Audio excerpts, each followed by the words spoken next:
agora a gente vai fazer essas 6 aulas e os temas vão estar construídos de uma maneira diferente. A gente vai fazer 2 grupos de 3 aulas cada. Nas primeiras 3 aulas eu vou falar de Bhakti, num sentido bastante geral, aplicado à palavra Bhakti, né? E hoje essa palavra nem aparece, aparece mais a palavra mística, né? E aí a gente vai falar um pouco sobre essas coisas. E na sequência falo de Bhakti propriamente dita no contexto religioso, né? A devoção a Shiva, a Durga e a Vishnu, né?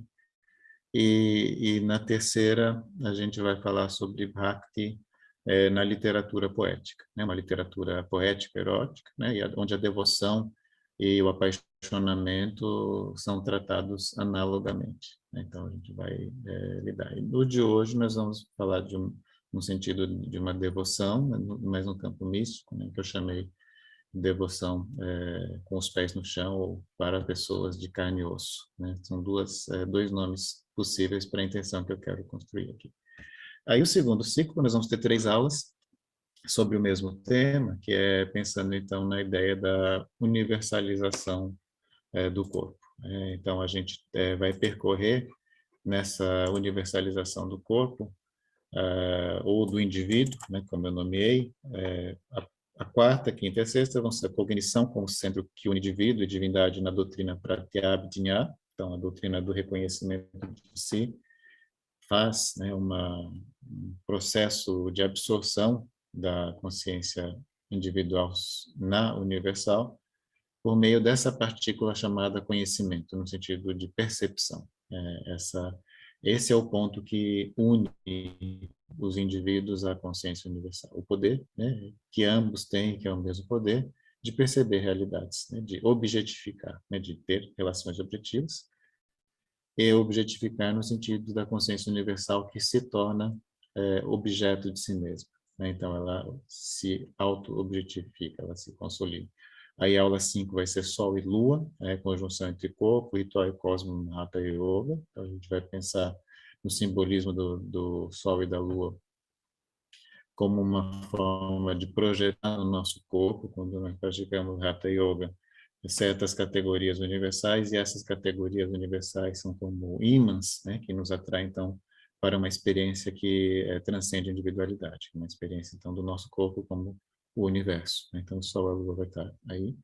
E, por fim, né, no 6, as práticas meditativas e consciência universal no shivaísmo monista, né? Então, a gente vai falar genericamente, então, da universalização do indivíduo nesse campo, né, das práticas meditativas, especificamente no shivaísmo.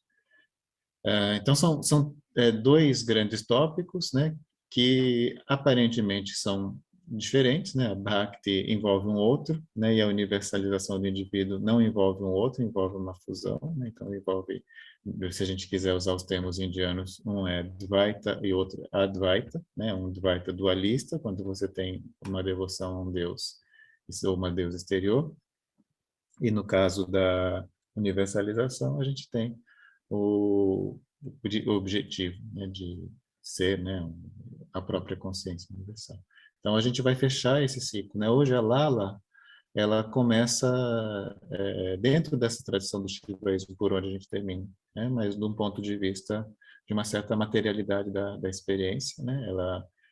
A Bhakti, né, a maneira monista na Lala. Então, a gente tem uma certa experiência de amor, de devoção ao ser divino e, ao mesmo tempo, essa maneira. E a gente vai falar logo mais. Então, esses 2 temas, eles vão sendo sempre permeantes, né, nas coisas que a gente vai construir. Então, uma ideia de unidade e uma ideia de multiplicidade, que é um grande dilema filosófico e cosmológico do ser humano e que ainda soube retratar de inúmeras e múltiplas formas na literatura poética, como a gente vai ver, nos textos, né, a poesia de Lala é poesia, né, antes de tudo, né, mas tem a poesia do Gita Govinda, que é a poesia, como a gente falaria, se fosse o contexto europeu, e muitas pessoas gostam de usar esse termo, as belas letras, né, la belle lettre, e a gente pensa no campo indiano, um termo que seria mais adequado para falar da poesia do Gita Govinda, entre muitos outros, a expressão, não belas letras, mas a expressão que situa de fato onde essa poesia é criada, né? A poesia de corte, a poesia que é patrocinada por monarcas, por reis, né? Por pessoas que estão dentro de um espaço de poder material e permite então que se tenha a instituição do poeta, né? Como o poeta como uma instituição, o poeta como uma figura que é patrocinada e financiada. E aí a gente, sem idealizar, né, mas a gente pensa, né, como há também uma ideia de governo, né, que queira se orgulhar, mesmo do ponto de vista de concorrer com outros, né, por ter bons poetas, né? O objetivo é esse, né, é dizer este poeta ele veio dessa corte, né, ele é ligado a esse rei. Então esse sentido é um sentido importante, né, para a gente pensar como um valor, né, dado pela cultura. Como houve reis, né, patrocinando estudos no sentido de práticas filosóficas. O budismo foi muito patrocinado, no contexto indiano, no contexto chinês, né? A gente tem traduções feitas por budistas chineses de textos sânscritos que envolvia, né, uma formação, né? Então a China, a Índia e vários contextos tiveram seus CNPqs, né, suas formas, né, de financiar, né, as várias atividades, né, ciência, intelecto, né, e artes, né, em vários contextos. Então, é importante a gente pensar na definição que nós damos de poesia, né, no campo da literatura das artes, né, a gente está pensando então na poesia do Gita Govinda, que é um bom exemplo disso, uma poesia de corte nesse sentido. Hoje, a poesia de Lala, ela é o oposto disso, se a gente puder pensar em oposições, né? Ela não é uma pessoa que tenha ganhado uma expressão dentro do contexto do que é a sociedade, vamos dizer assim, padrão, né? Ou que quer se estabelecer como a sociedade da norma, né? A que se entende dessa forma, né? Sempre lembrando que muitas vezes isso é um autoentendimento que algum grupo social estabelece, mas que não é unicamente estabelecido por eles, né? Os grupos dominados gostam muito, muitas vezes, né, de manter essa ideia de que o dominador tem uma cultura melhor, que o dominador pode ser entendido. Então, por que que o dominado gosta? Porque ele é levado a gostar, né? Ninguém gosta espontaneamente de levar a pior, né? De não ter reconhecimento e respeito por aquilo que faz, por aquilo que produz, né? Mas, né, as sociedades elas criam então hierarquias, né? Criam modelos que passam a ser considerados, né, superiores e inferiores, né? Então, há vários princípios, né, que disciplinam então as pessoas que são colocadas em posição inferior para admirar aquilo que está na posição superior. São condicionamentos culturais que a gente observa, né, em muitos campos.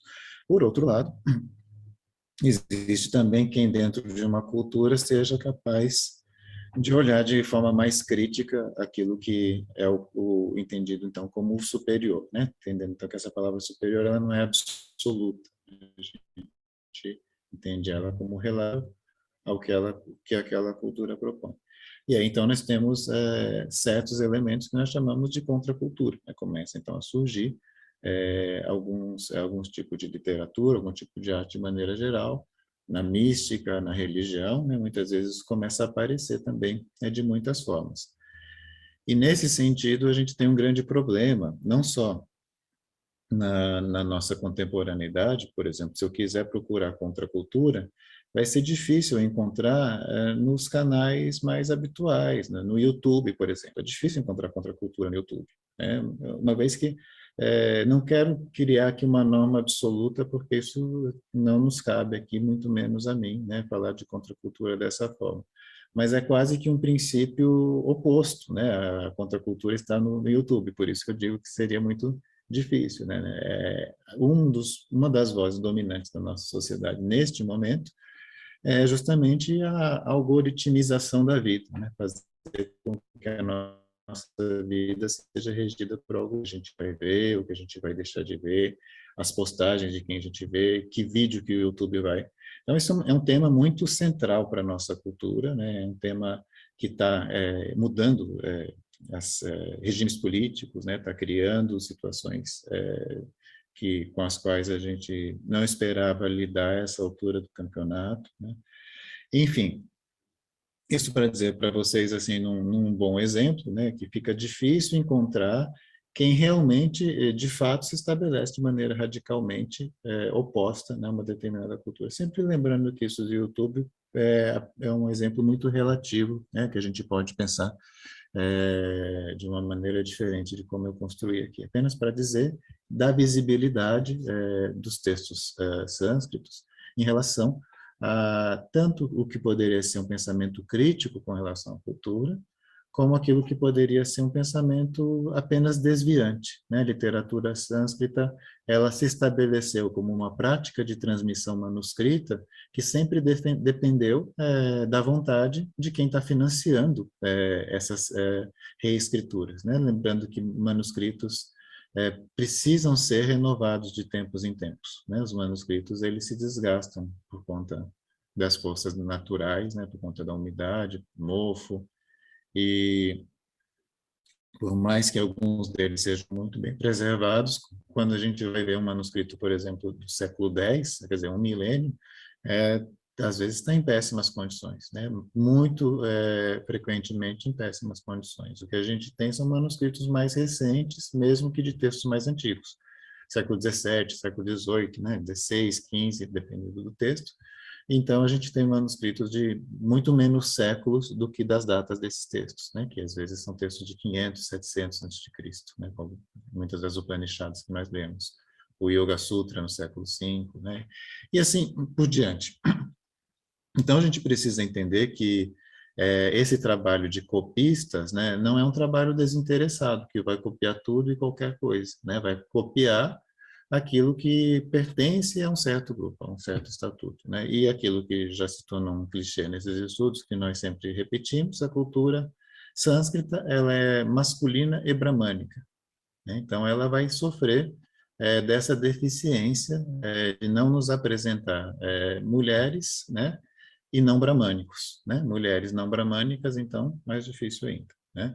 Ainda que nós tenhamos, na ideia de bramânico, aqui o que eu estou falando, não necessariamente se refere exclusivamente a pessoas de casta brahmani, né? Mas a pessoas de pensamento brahmani. Como eu disse a vocês, muitas pessoas que são levadas à parte mais baixa da hierarquia são levadas e são disciplinadas a gostar de estar ali. Então, nem sempre quem defende valores bramânicos, né, são brahmanes, né? É como a gente pensar na nossa cultura, né, o exemplo, né, criou-se, né, uma certa ironia a partir de um termo, né, pobre de direita, né, como se a pessoa pobre tivesse de, por ser pobre, ter consciência, entendendo que a consciência social vem da esquerda, que a direita tem exploração, nesses estereótipos, né, então, pobre de direita serve para dizer, né, que então ele nasce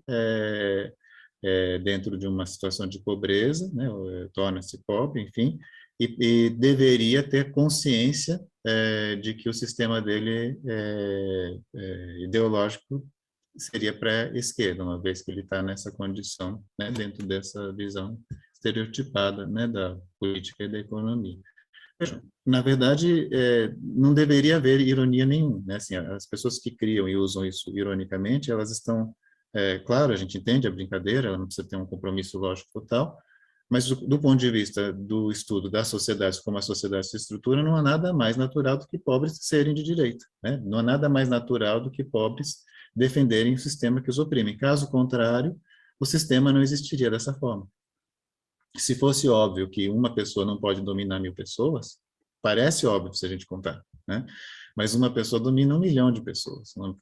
Então, isso é da organização das culturas. As culturas, elas se colocam dentro de uma relação entre grupos internos, né? E um dos nomes teóricos disso é hegemonia, né? Na hegemonia, ela estabelece uma imagem de que parece interessante estar na posição que você ocupa, seja qual for a posição que você ocupe, né?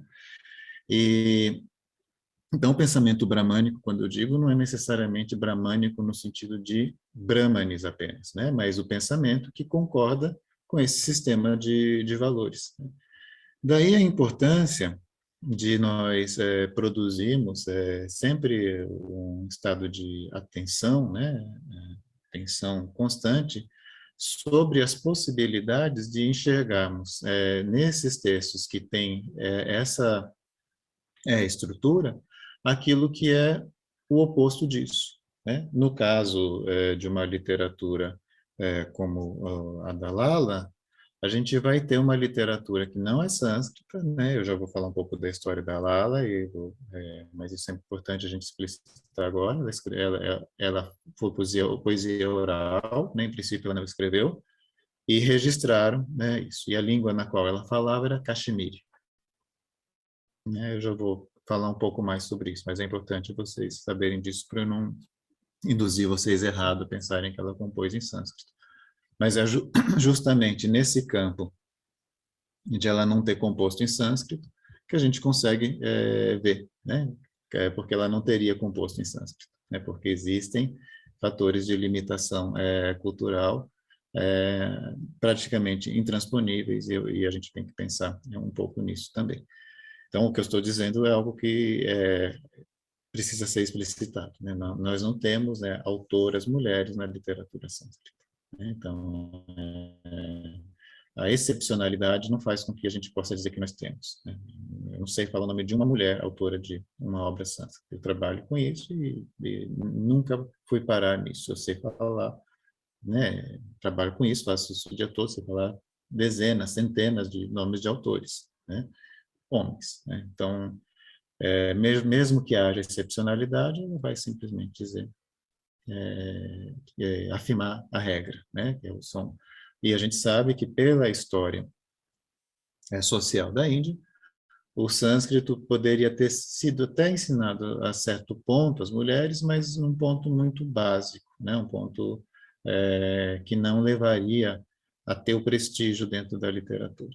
E para os homens, brahmanes principalmente, mas outros grupos ou outras castas sim também, era muitas vezes ensinado, né, na condição de formar uma pessoa erudita, né? E como a gente sempre organiza aqui a nossa linha de raciocínio, né, não cabe a essa frase nenhum mas, né, no sentido de que não cabe eu dizer depois da frase as mulheres não têm acesso à literatura, mas, né, não existe nenhum mas que possa juntar uma outra frase que compense esse fato. Isso a gente tem que ter muito claro, né? Mesmo que muitas pessoas coloquem um mas, né, e faça de alguma maneira, dentro de um certo sistema doutrinário, lógico, o que quer que seja, faça parecer que esse mas tem algum tipo de serventia, né? Não há mas, né? Isolar um ser humano de um dos aspectos mais fundamentais da vida social e cultural, que envolve, inclusive, o estatuto de poder social, né, simplesmente inadmissível sob qualquer tipo de argumento, né? Então, isso a gente precisa ter de uma forma, então, não relativizante, né? Sabemos da violência que isso significa, né? Mas é um fato da cultura sânscrita.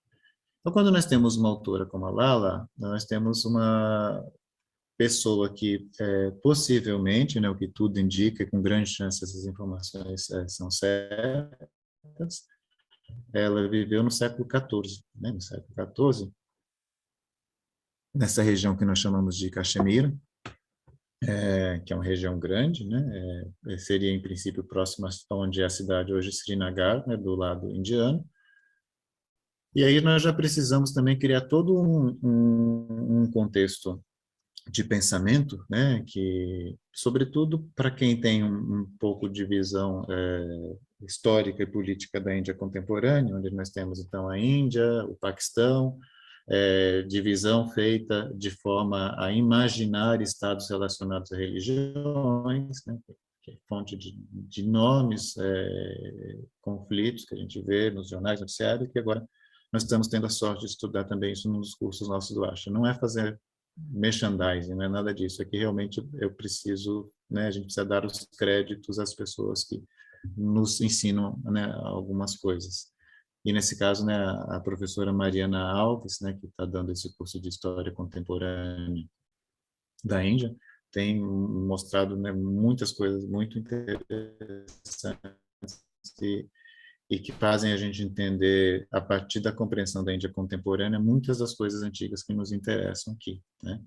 Uma delas, né, é ficarmos muito atentos, né, à ideia de que Índia, Paquistão, muçulmanos, hindus, né? Então, que esses recortes, eles representavam também individualidades nacionais, né? Que eles representavam sem nacionalismo. Então, é muito importante que a gente abstraia, né, todas essas imagens que nós temos, tanto a respeito de Estados-nações, como de Estados com nacionalidade, ou com seu nacionalismo baseado em religião, a gente abstrai essas coisas. A circulação entre hindus e muçulmanos na Índia pré-colonial, na verdade, esse problema sério se deu na divisão feita na independência da Índia, onde isso se tornou a situação que é hoje.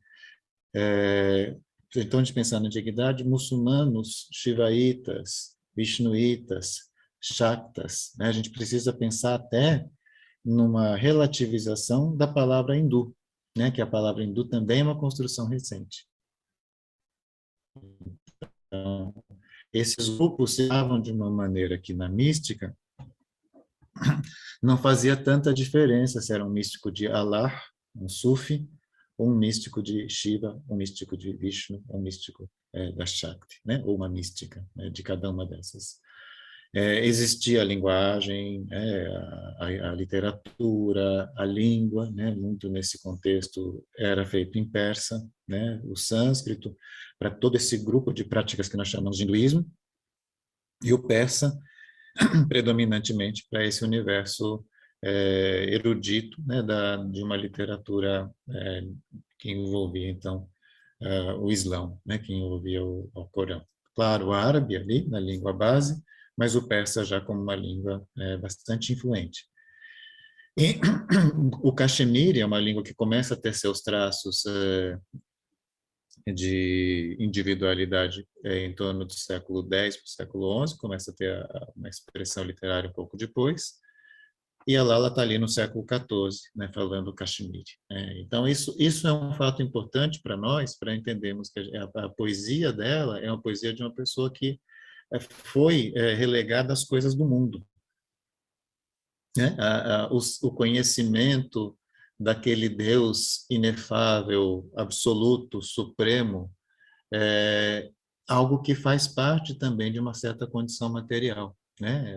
As pessoas no mundo, elas precisam lidar com a louça, né? Como a gente costuma dizer, muito basicamente, a gente tem, né, entre uma aula e outra, uma louça para lavar, né, uma roupa para estender. E então, vejam que a gente está falando do contraste de línguas, do contraste de gêneros, né? E agora a gente vai entrar na mística, né? Quando você tem um determinado tipo de vida, né, a sua mística, seu linguajar, o seu universo simbólico, ele é relativo a esse tipo de vida.